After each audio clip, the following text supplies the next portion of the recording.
Hello, and welcome to episode 13 of the LCLC podcast. The first season of this podcast is devoted to compiling an oral history of the Louisville Conference on Literature and Culture, or the LCLC, a conference that began back in 1972 here at the University of Louisville and continued without interruption for 48 years until the cancellation of the 2021 conference due to the COVID pandemic. I'm your host, Matthew Biberman, and I decided to start this podcast after I was tapped to be the conference's new director in the summer of 2021. This podcast exists as my way both to celebrate the 50th anniversary of the LCLC, an event that will happen with our 2023 conference, while also learning what I need to know to ensure that the conference has continued success into the future.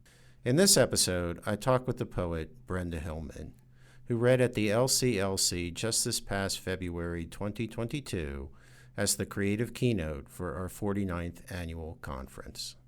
Brenda Hillman teaches at St. Mary's College in California. She's also poetry director of Community of Writers, as well as Chancellor emerita of the Academy of American Poets, and she's authored 11 books of poetry, all from Wesleyan University Press. She's also edited or translated, either alone or as part of a team, over 20 books. Her next collection of poetry, forthcoming from Wesleyan, is entitled In a Few Minutes Before Later. Brenda and I began our conversation with the question I like to use to start all my conversations here on the LCLC podcast. Just what is it you remember about your visit to Louisville? It was a completely exhilarating experience, actually. I loved the town. It was great to see so many poet scholar friends. The panels were amazing, actually.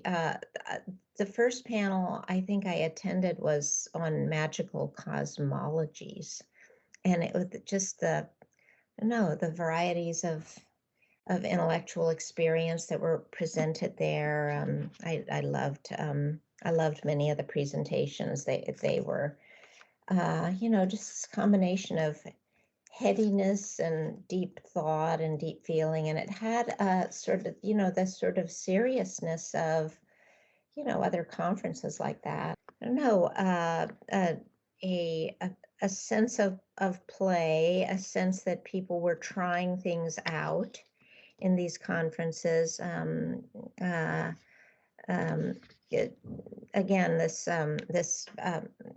this panel on magical cosmologies was really amazing. They talked about everything from Tibetan deities to to astrology and Robin Blazer, and it was exhilarating. And then I loved Len Keller's paper. Well, it's partly that I think maybe it was a bit of a function of the time, but it felt as if people were there to share their intellectual work and their love of poetry and their sort of this maybe special interests in their lives. And I didn't feel that sort of professional terror that you sometimes feel at the conferences. Not that those others aren't amazing. So that, yeah, I just remember those moments of feeling that people were there to share what they had been loving, and and to have fun. When I was in line after your reading, and I bought, and I have it here in front of me, and this book has traveled now, Extra Hidden Life Among the Days, because I took it with me to Italy and back in the interval. And I often, I like how books acquire a certain sort of talismanic quality to them when they accompany us through our lives. And while I was waiting for you to sign it, I was in line with my colleague, Christy Maxwell, who had introduced you and some of her friends, fellow poets. And I was eavesdropping a little bit, and they were so excited to hear you read and to be able to spend time with you because you were such a big influence on them as the next generation of, I termed it sort of experimental female feminist poets. And I was wondering to you if that's something you're aware of the impact you've had on poets like that. Well, I guess how to phrase it. One, I guess one is never really cognizant of how the perception of one's work settles in the individual souls. But I have felt great. Let's say I felt great camaraderie with experiments in women's poetry since the 80s. And I guess particularly the sense that it is important to break some barriers that seem to separate categories of poetry, that inclusivity of materials like eco-poetics and feminist spirituality and language play and lyric, I guess, intensity seemed a bit like my mission, I guess, and if that's not too heavy a word. And so as people started to tell me that my work was important, it seemed that it was partly due to the things that I'm interested in combining in my work. And I do love to speak to women poets of all ages, I guess. Starting in the 80s, I think there was just this this sense that there was an outreach necessary, that the women's movement in poetry could be carried over into other aspects of sort of breakthroughs that were happening in poetry. And I've written about this kind of extensively in several places, but the divisions between lyric and language poetry were really very stark in the 80s, and I didn't care very much for that kind of stark division between experimental writing or lyric experiment or abstraction in poetry and the work that comes straight from the heart. So yeah. Anyway, I loved talking to those young women. It was great. They're wonderful poets too. So yeah. And as we're talking about the ways in which your interests in experimental writing and feminist ideology, the spillover into a back and forth play between areas like poetry and pop music was something that in our correspondence I had suggested I wanted to ask you about, because we were chatting and you expressed affection for Joni Mitchell, and I told you that your title, Extra Hidden Life Among the Days, reminded me as a Cure fan and a drums fan of song titles like In Between Days. So what's your thought about what those intersections are, what they mean to you? I raised a couple of punk rockers. My stepson was a punk rocker and started a band, and my daughter as well. And I love pop music, and as much as any living artist, I love Joni Mitchell. I think she's a great genius. She's her example for me, like many artists who don't stick into safe spaces. The way she moved from mode to mode throughout her career, and I hope she'll make more music, but if she doesn't, we have such a fantastic body of music and art, and the way she just went from that, absolute lyric purity of the folk song and her voice to, to the experiments with jazz, and that she gave up popularity at several times in her career in order to see that her vision was always followed. And so she's been a huge model, I guess, for me, even though my writing is not particularly like her songs, but she as a singer and as an artist has been just somebody I worship as a goddess. And just the way, she gets love, she gets, political commentary, she gets spirituality, she gets, abstract play with musical tonalities, and she is just a genius. I do love The Cure, and I like all that was happening in the late '80s, early '90s with wordplay, with a little more. I forget which band was it, the Decemberists or Replacements that were influenced by Ashbery.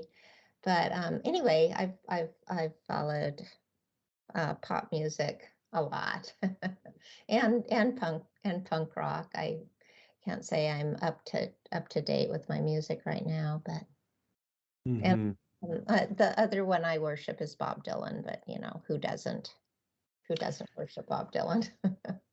Right. Yeah. And I was wondering, I remember when I was young, the first time I studied formally this intersection between conventional poetry and thinking about pop music and lyrics, and which was at University College London in 1986, 87. It was a seminar on Bob Dylan, and I was the only American student in the class. And so I had this sort of commanding insight to be able to say, D Train, I mean, it's all great that you're thinking about all the words that start with D, but it's a subway line in New York City. There are other, like the F train is the one I ride in and out for NYU. And they're like, oh my God, thank you so much.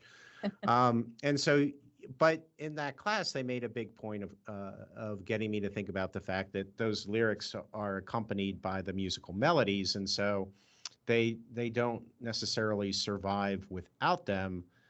And whereas maybe conventional poetry, right, it has to retain its melody purely in the lyrics. And what's so fascinating to me about your poetry is that there are times when I'm reading it when, as I said to you in our correspondence, I'm not sure you can read it out loud.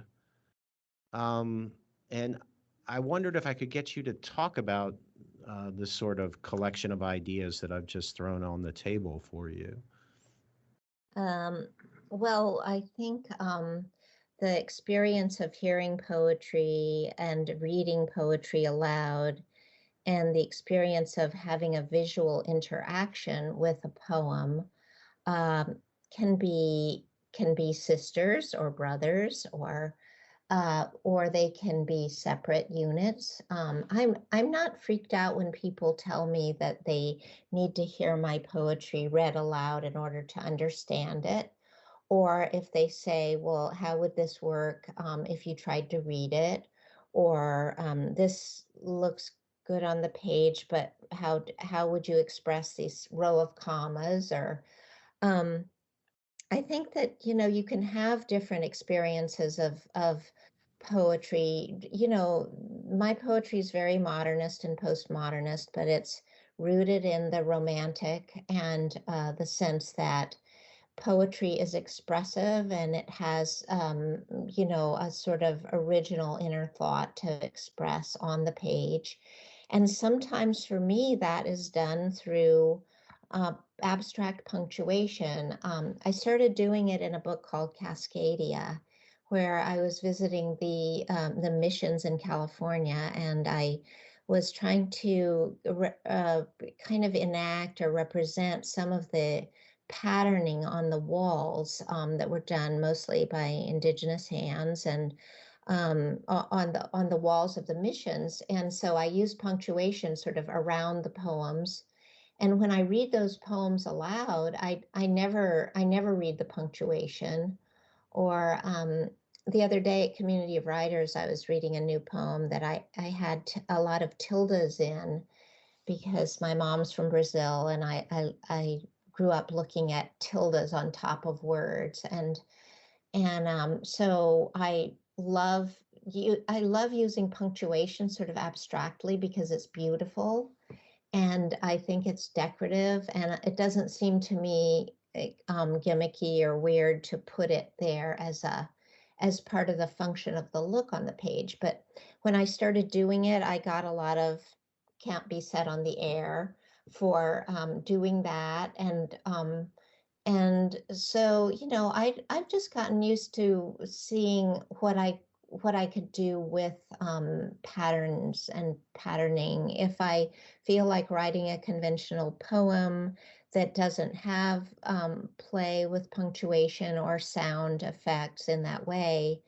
and that's what the subject calls for, that's how it comes. But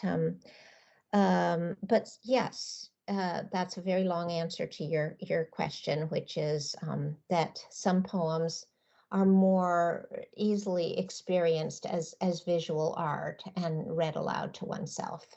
Mm-hmm. And when you're experiencing it as visual art, or what your ambition is for me and other readers when we're experiencing it, is there a temporal quality to it that you have a sense of the spatial experience unfolding and having a duration? And is there some connection between the duration and the diacritical marks you're using, the tildes, for example? That's a great question. Well, I would say two things about that. One is that we are always timeless and in historical time at the same time. And so when you're looking at a page that has even a page with two columns, which a lot of people are doing now, or erasures and so on, I think you're experiencing a kind of eternity or a kind of look where timelessness and time are superimposed on each other. You can read the poems that I was referring to with the punctuation around the mission poems. You can read them linearly in some way if you wanted to read that punctuation as historical time, or you could just read it, or you can just ignore it. You could skip it. I like to conduct. I sometimes just conduct it with my hand when I'm reading it a little bit. People ask, like, why did you use three semicolons? And I'll say, well, because intuitively, for me, three semicolons is different from a period. It's three long pauses, and so three semicolons um, is a different kind of conducting of the music in your head. And I take it from early modernists. I mean, Dadaists did a lot with punctuation, and so did E. Cummings was an early influence for me, and he didn't get a lot of crap for doing this stuff. But now if you're playful, you're not part of the mainstream in some ways, and I reject those divisions. I think poetry is big enough to hold all those things. Mm-hmm. And you opened your reading with most of them are relatively brief, the Emily Dickinson oeuvre, and you opened with an Emily Dickinson poem from an edition that you edited, and it seemed to me to be a nod to Dickinson, perhaps in large measure for being a pioneer into the space that we're talking about. Yes, certainly. I mean, she's a great model, sister, spirit guide for me. Absolutely. Her courage, her spiritual courage. She had a very different life from what I do. I'm grandmother of many people and mother and stepmother and work full time. And she had a very different life. And so our inclusions of things are slightly different, but she is very interested in the invisible world, and I would say I'm conscious of the invisible world every day. I think that also that line that I read that poem. Uh, yeah, might have been tagging on the this panel on that Bob von Hallberg had just led on American poetry, and we had been talking a bit about Dickinson there, I think. But yeah, Dickinson is very important. She's been a guide and a model, and I could not have had any kind of American courage without her. Mm-hmm. And the reading for me seemed to reach a kind of peak experience point with your reading of the elegy for C.D. Wright. And there, for me, the focus of your effort as a poet working in this tradition of elegy seemed centered around her accent and the challenges, the sort of impossible challenges of conjuring accent um, of a voice of a dead person. That's funny. Well, her voice is in my head a lot. Uh, Maybe more than her Arkansas accent is the accent of her soul, I guess. We were close friends. So let me back up and start by saying I did kind of organize the reading so that it would include a kind of swath of living experiences and then going into the way you do in reading a poem that has a sort of epic journey where you're going into the underworld, and then you come out again. Um, for me, CD's work was also extremely, she influenced me a lot in some way, and I think vice versa, in that we goaded each other on a bit to do things that we might not have tried. I told her at one point, I thought, oh, writing short poems in a sequence, I think they should all stand on their own. And then, her in Shall Cross, there's this brilliant, group of poems, of very short poems that all stand on their own as like individual poems. And she mentioned to me that she was doing these in part out of our conversation.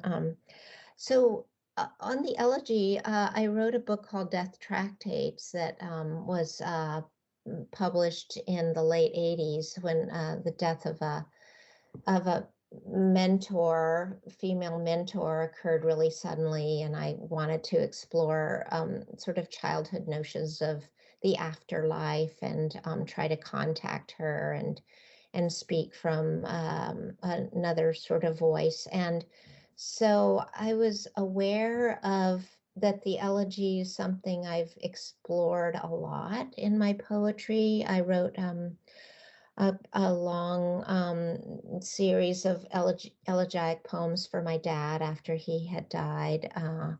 And that's also in Extra Hidden Life. And the poem for CD kind of came in a first. I took out. I was so missing her, and I took out all my books with notes or my little journals and with my notes and some pictures of her I had. We took a trip to Libya with our mates, and that was a really powerful trip we took together. And her company and just her offhand remarks and it part of what was vital to me to work out in the poem is this conversation that CD and I used to have about the afterlife, because I have I don't know, I have a very firm idea about the journey of the soul, and that it continues in forms that we don't understand. And I think it's important to acknowledge that. And I have a trance practice and so on. And she used to tease me a little bit about it. That I that I believe in various forms of invisible matter and so on. And she anyway. So that conversation takes a sort of witty turn in that poem, where I'm teasing her about not existing, and she's teasing me about insisting that she exists because I believed in all that stuff. And I was Right. channeling her voice.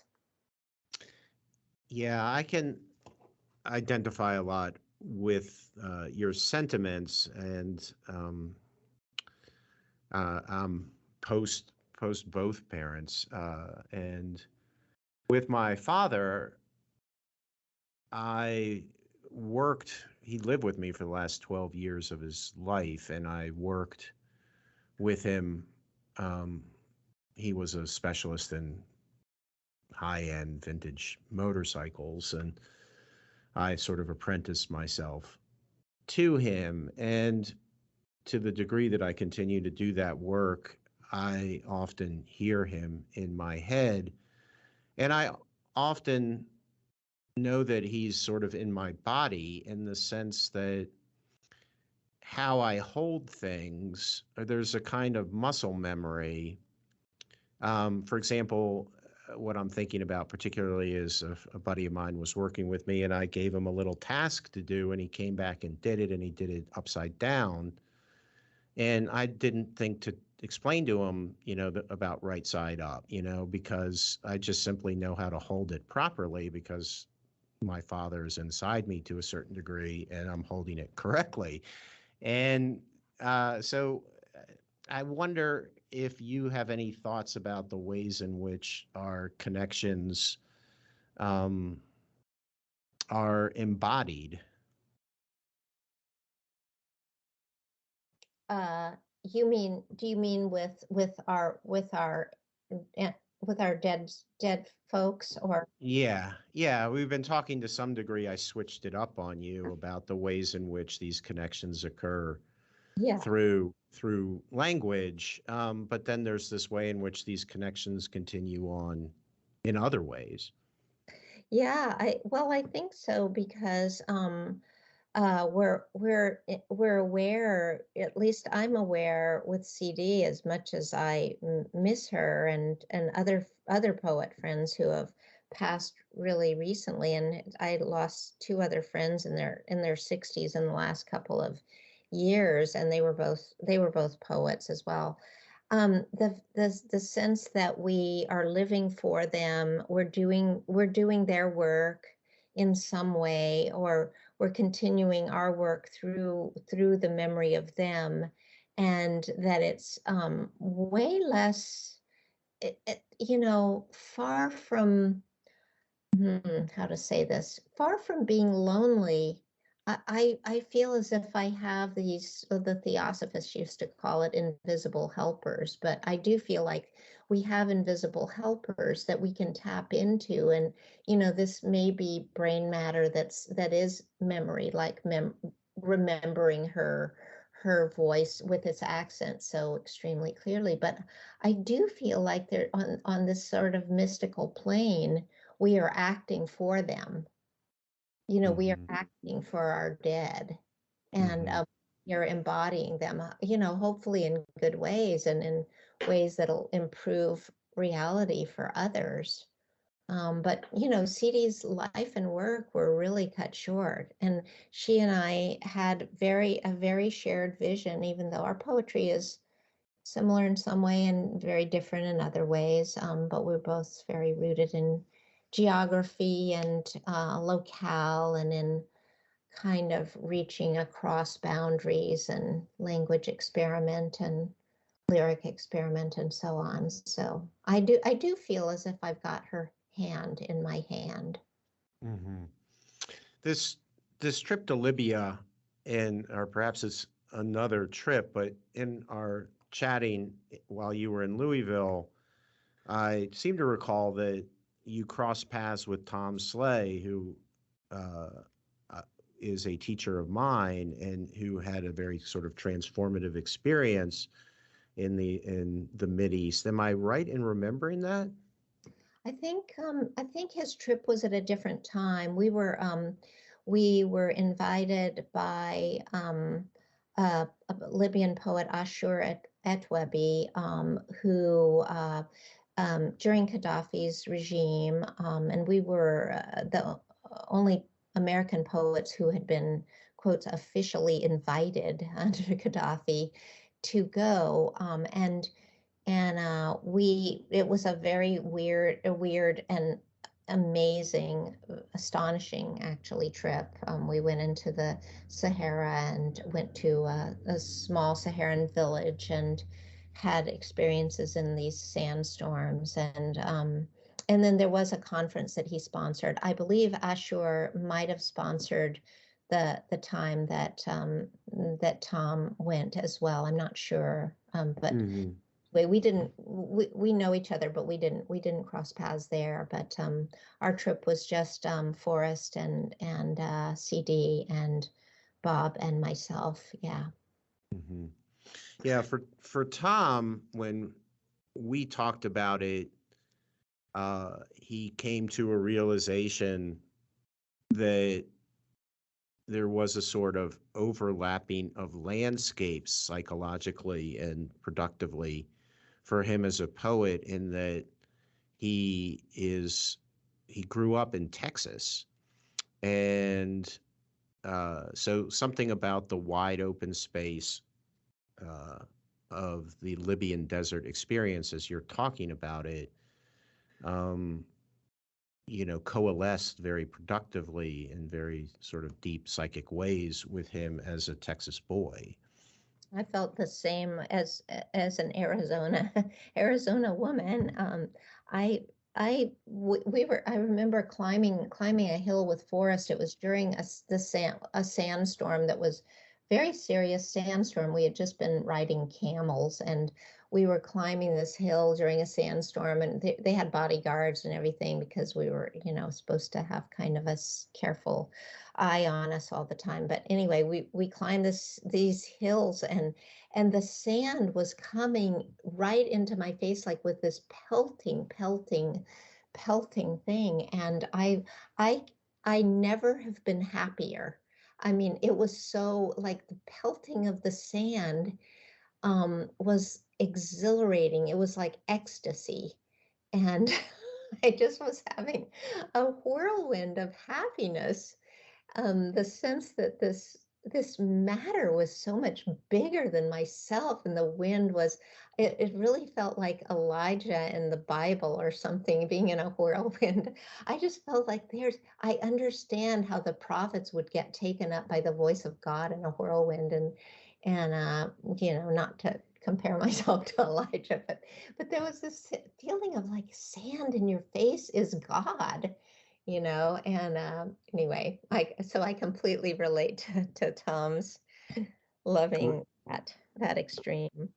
Right, right. Yeah. He thought about it and was so taken with the connections now that he actually had the opportunity um, to trace the thread, that he grew up the child of a couple that ran a drive-in movie theater, so that he and his mother reminded him that the Westerns were the most popular films they showed. So you would have a big screen with the shot of, this American desert landscape against the reality of the American desert landscape.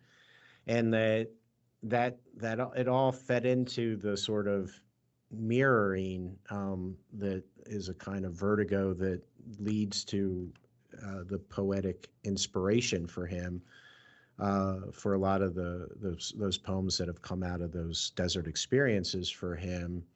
And certainly we're back in the terrain of the C.D. Wright elegy, and I suppose perhaps some of your other poems for you.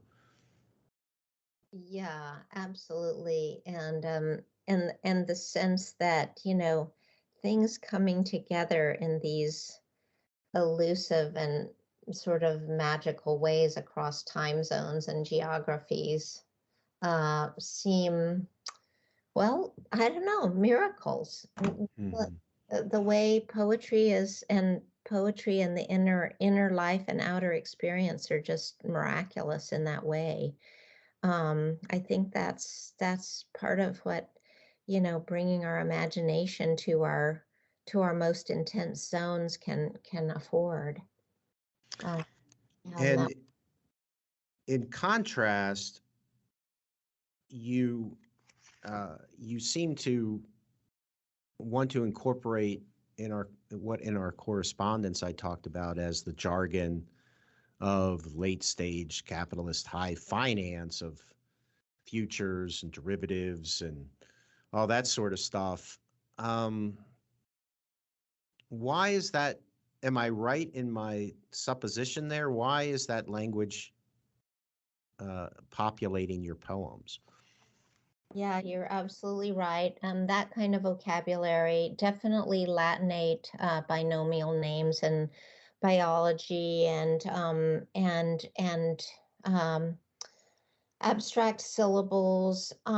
I just feel, I don't know, for me, it's part of the thing that we talked about with Dickinson. I feel as if I sort of have my roots in these sort of spiritual poet, like Dickinson and the British Romantic tradition, certainly Whitman, Baudelaire.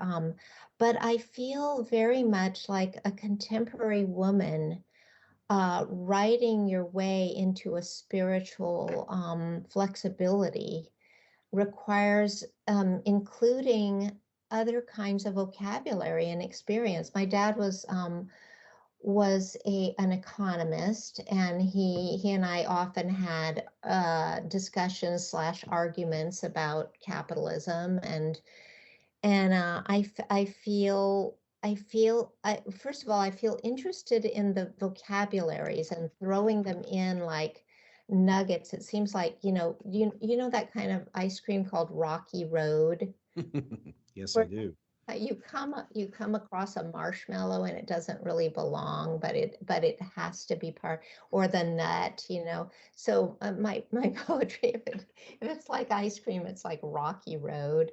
But anyway, there's some way in which I think bumpiness and inclusivity can accommodate to scientific vocabulary, to kind of technical vocabularies, and then also, but the thing that I guess the chocolate ice cream part of it for me is always the lyric consciousness that can hold these disparate things, even different kinds of vocabulary. I just wrote a poem about mycorrhizal net under the ground, and which I love, and there's a lot of technical vocabulary, but I think those words are beautiful too.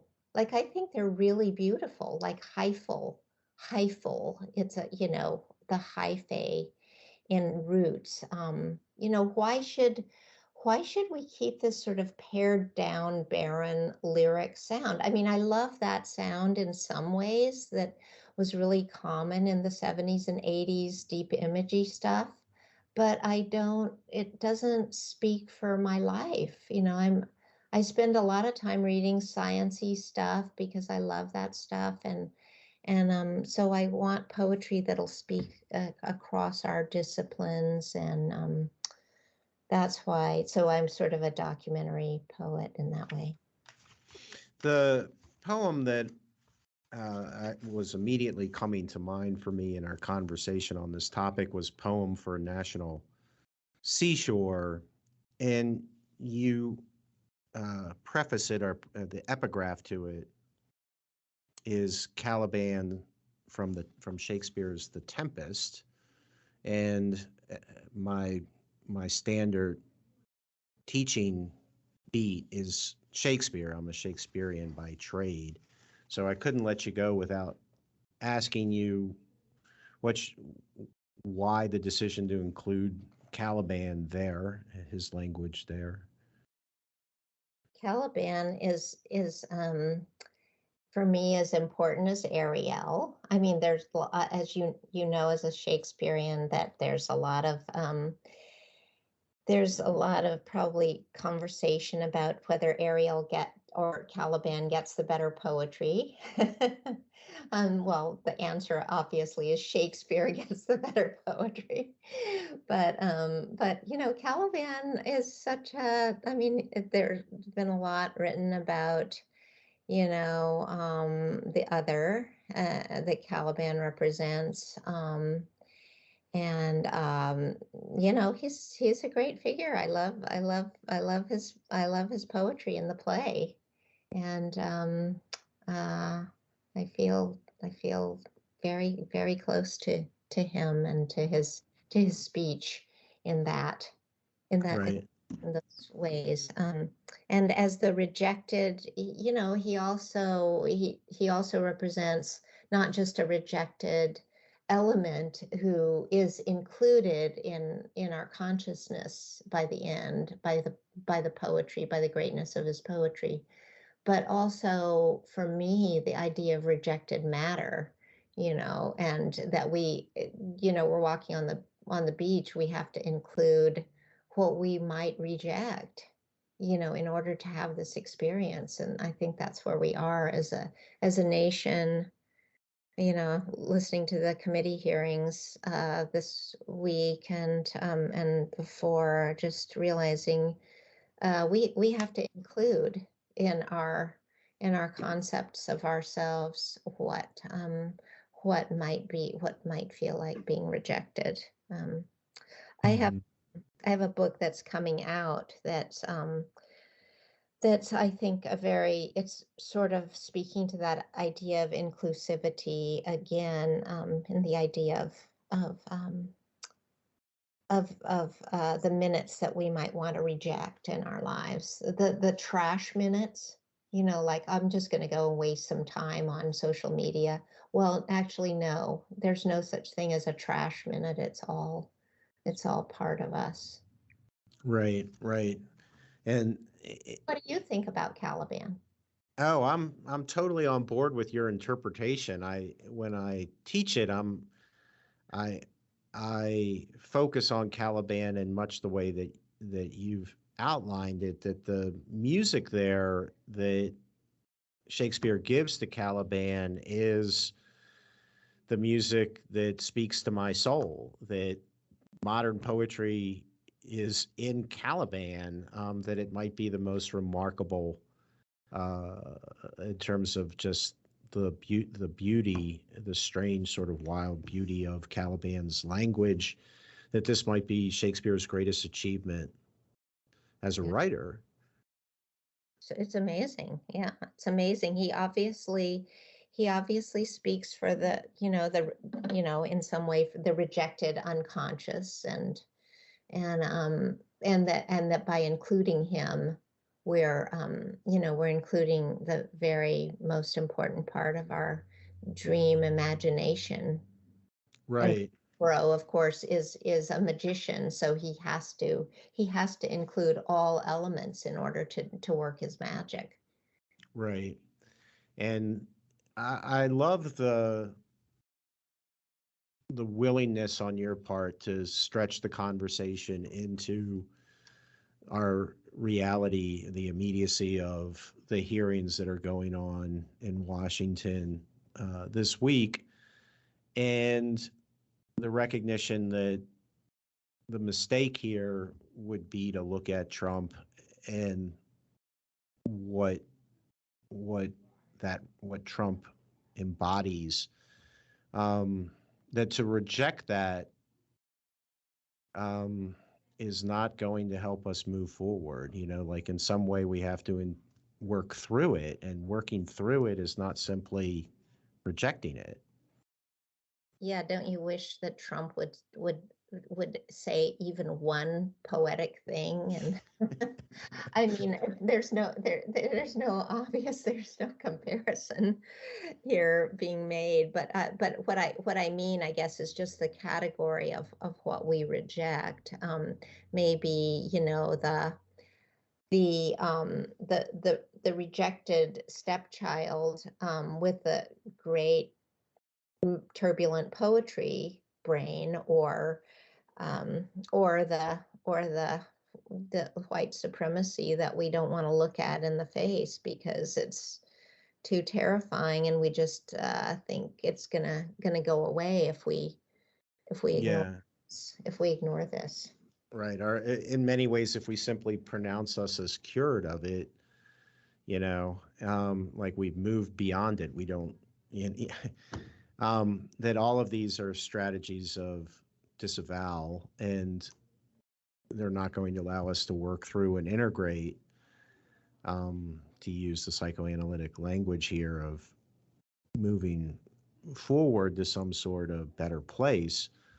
And that it's very clear to me that your own efforts as a poet and as a person is to be part of that process that would therapeutically and aesthetically help us heal collectively. I hope a little bit. There's a lot of work to be done, and if you're writing and you're overly sensitive person, I guess, whatever that means, going out with any kind of strength may just seem an insurmountable task. But I think we can all do our part and not look away. We can certainly make phone calls and get out the vote and look it straight in the face for what it is. My more active activist days are may not be quite so many as they were, but I think that we're all in some way responsible for our institutions going forward. Right. Any last thoughts for me, or things on the edge of our conversation that you'd like to pull in before we say goodbye? Well, two things. Yes, I am excited to have a book coming out that I think does include these things. It'll be out in October. And I just want to reiterate how much I loved being at your conference, and thank you so much for all the efforts. I am thinking back on other threads of our conversation.